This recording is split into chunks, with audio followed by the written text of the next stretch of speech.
15 জুনৰ পৰা সান্ধ্য আইনৰ ক্ষেত্ৰত কিছু শিথিলতা অনাৰ সম্ভাৱনা আছে 15 জুনৰ পৰা সান্ধ্য আইনৰ ক্ষেত্ৰত কিছু শিথিলতা নিৰ্বাচিত জিলাত সান্ধ্য আইন আৰম্ভ হ'ব বিয়লি 4 বজাৰ পৰা 2 বজা পৰ্যন্ত খোলা থাকিব দোকান পোহাৰ কামৰূপ মহানগৰত প্ৰযোজ্য হ'ব এই নতুন নিয়ম কাছাৰ তিনিচুকীয়া ডিব্ৰুগড় নগাঁও শোণিতপুৰত প্ৰযোজ্য নহ'ব এই নতুন নিয়ম 5খন জিলাতে বৰ্তমানৰ এছঅপি বাহাল থাকিব বুলি জানিব পৰা গৈছে মূলতঃ এইকেইখন জিলাত কৰোনা আক্ৰান্তৰ সংখ্যা হ্ৰাস হোৱা নাই আৰু সেয়েহে এইকেইখন জিলাত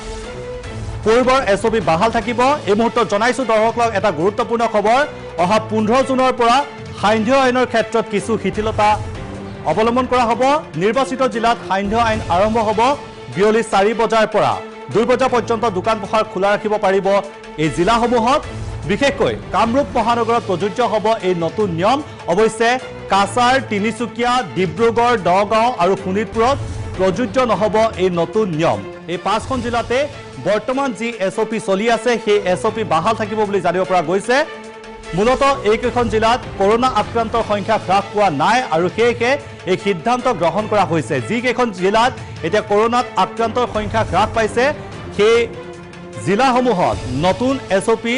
জাৰি কৰা হ'ব 5খন জিলা আসলে কাছাৰ তিনিচুকীয়া ডিব্ৰুগড় নগাঁও শোণিতপুৰৰ উপৰিও আৰু কেইবাখনো জিলাতো আসলে এই নিয়ম প্ৰযোজ্য নহ'ব বুলি জানিব পৰা গৈছে গুৱাহাটীত 4 বজাত সান্ধ্য আইন আৰম্ভ হোৱাটো নিশ্চিত নে কেৱল গুৱাহাটী মহানগৰীতে নে বাকী জিলাসমূহতো এনে ধৰণৰ নতুন এছঅপি জাৰি হ'ব পাৰে